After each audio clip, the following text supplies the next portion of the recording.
दोस्तों स्वागत है आपका होम टॉपर्स चैनल पर। दोस्तों इंडियन इकोनॉमिक्स के इस लेक्चर नंबर 3 में आपको हम इंडियन इकोनॉमिक्स के 35 क्वेश्चन देंगे जो कि 2023 में होने वाले बीएड एंट्रेंस एग्जाम के लिए मोस्ट इम्पोर्टेंट है। तो चलिए देखिए पहला क्वेश्चन क्या है। आप इसका स्क्रीनशॉट लेते चलिएगा या वीडियो को रोक करके आराम से लिख लीजिएगा, ठीक ना। तो देखिए पहला क्वेश्चन क्या है। पहला क्वेश्चन कह रहा है पंचवर्षीय योजना बनाने की जिम्मेदारी किसकी है। तो योजना आयोग की। किसकी है? योजना आयोग की। चलिए देखिए अगला प्रश्न क्या है। तो अगला प्रश्न क्या रहा है, पंचवर्षीय योजना का अंतिम प्रारूप कौन अनुमोदित करता है। तो राष्ट्रीय विकास परिषद। राष्ट्रीय विकास परिषद। चलिए नेक्स्ट क्वेश्चन देखते हैं। तो कह रहा है योजना आयोग की स्थापना कब हुई। तो 15 मार्च 1950 में। 15 मार्च 1950 में। चलिए नेक्स्ट क्वेश्चन देखते हैं। कह रहा है योजना आयोग का पदेन अध्यक्ष होता है। कौन होता है? प्रधानमंत्री। कौन होता है? प्रधानमंत्री। चलिए नेक्स्ट क्वेश्चन देखते हैं। तो नेक्स्ट क्वेश्चन कह रहा है भारत में योजना आयोग की स्थापना की गई। तो किसके द्वारा की गई? केंद्रीय मंत्रिमंडल के एक प्रस्ताव द्वारा, ठीक। चलिए देखिए अगला प्रश्न क्या है। तो अगला प्रश्न कह रहा है राष्ट्रीय विकास परिषद का अध्यक्ष होता है। कौन होता है? प्रधानमंत्री। कौन होता है? प्रधानमंत्री। इस समय भारत के प्रधानमंत्री कौन है? मोदी जी, जानते हैं ना। चलिए नेक्स्ट क्वेश्चन देखते हैं। कह रहा है भारत में पहली पंचवर्षीय योजना कब शुरू की गई। तो 1 जून 1951 को। 1 जून 1951 को। चलिए नेक्स्ट क्वेश्चन देखते हैं। कह रहा है प्रथम पंचवर्षीय योजना का मुख्य बल किस क्षेत्र पर था। तो कृषि पर। किस पर था? कृषि पर। चलिए देखिए नेक्स्ट क्वेश्चन क्या है। तो नेक्स्ट क्वेश्चन कह रहा है द्वितीय पंचवर्षीय योजना विकास के किस मॉडल पर आधारित थी। तो पीसी महालनोबिस पर, ठीक ना। चलिए नेक्स्ट क्वेश्चन देखते हैं। कह रहा राष्ट्रीय विकास परिषद का गठन कब किया गया था। तो वर्ष 1952 में। वर्ष 1952 में। चलिए अगला प्रश्न देखते हैं। तो अगला प्रश्न कह रहा है भारत में योजना अवकाश था कब था। 1966 के सूखे के बाद। चलिए नेक्स्ट क्वेश्चन देखते हैं। कह रहा है निम्नलिखित में से किस इस्पात कारखाने की स्थापना द्वितीय पंचवर्षीय योजना के दौरान की गई। तो ये सभी अर्थात राउरकेला, भिलाई, दुर्गापुर, सबकी, ठीक ना। चलिए नेक्स्ट क्वेश्चन देखते हैं। कह रहा है गरीबी हटाओ तथा आत्मनिर्भरता की प्राप्ति किस योजना का मुख्य उद्योग निर्धारित था। चलिए देखिए अगला प्रश्न क्या है। तो अगला प्रश्न कह रहा है 10वीं पंचवर्षीय योजना के अंतर्गत कितने प्रतिशत वार्षिक विकास दर निर्धारित किया गया था। तो 8%। कितने परसेंट? 8%। चलिए अगला प्रश्न देखते हैं। तो अगला प्रश्न कह रहा है भारतीय लघु उद्योग विकास बैंक का मुख्यालय कहाँ स्थित है। तो लखनऊ में। कहाँ पे? लखनऊ में। चलिए देखिए अगला प्रश्न क्या है। तो अगला प्रश्न कह रहा है मुद्रास्फीति की माप के लिए किस वर्ष को आधार वर्ष माना जाता है। तो 1993 और 94 को। चलिए देखिए अगला प्रश्न क्या है। तो अगला प्रश्न कह रहा है निम्नलिखित में से केंद्र सरकार द्वारा लगाया जाने वाला कर है। कौन सा कर केंद्र सरकार द्वारा लगाया गया है।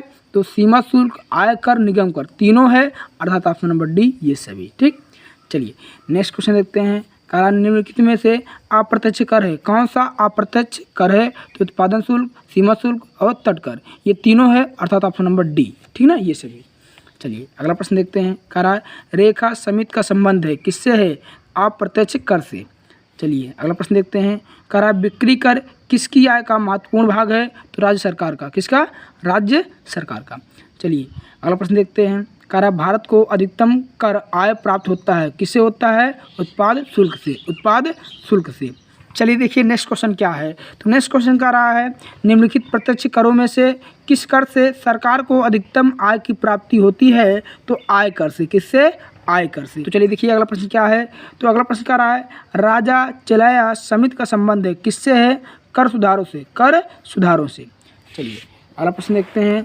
तो अगला प्रश्न कह रहा है निम्नलिखित में से प्रत्यक्ष कर है। कौन सा प्रत्यक्ष कर है। तो आय कर, संपत्ति कर, उपहार कर, तीनों प्रत्यक्ष कर है, इसलिए ऑप्शन नंबर डी लगाया गया ये सभी। चलिए देखिए अगला प्रश्न क्या है। तो अगला प्रश्न कह रहा है भारत में सरकारी तौर पर आर्थिक सर्वेक्षण कौन प्रकाशित करता है। तो वित्त मंत्रालय। वित्त मंत्रालय।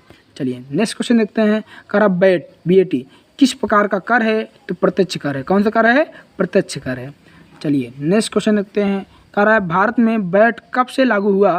तो 1 अप्रैल 2005 से। 1 अप्रैल 2005 से। चलिए नेक्स्ट क्वेश्चन देखते हैं। कह रहा है भारत की विधिग्राह्य मुद्रा है क्या है। रुपया। क्या है? रुपया। चलिए देखिए अगला प्रश्न क्या है।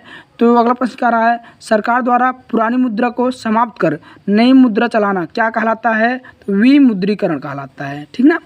चलिए नेक्स्ट क्वेश्चन देखते हैं। तो नेक्स्ट क्वेश्चन कह रहा है वह अवस्था जिसमें मुद्रा का मूल्य गिर जाता है और कीमतें बढ़ जाती हैं क्या कहलाती है? मुद्रास्फीति कहलाती है। मुद्रास्फीति कहलाती है। चलिए नेक्स्ट क्वेश्चन देखते हैं। कह रहा है मुद्रास्फीति से लाभान्वित होता है क्या होता है? ऋणी। कौन होता है? ऋणी होता है। अगर मुद्रास्फीति है तो उससे किसको लाभ होगा? जो ऋणी होगा। चलिए देखिए नेक्स्ट क्वेश्चन क्या है। तो नेक्स्ट क्वेश्चन कह रहा है अब तक भारतीय रुपए का कितनी बार अवमूल्यन किया जा चुका है? तो 3 बार। कितने बार? 3 बार। नेक्स्ट क्वेश्चन देखते हैं। नेक्स्ट क्वेश्चन कह रहा है भारत का केंद्रीय बैंक है कौन सा है? रिजर्व बैंक ऑफ इंडिया अर्थात RBI।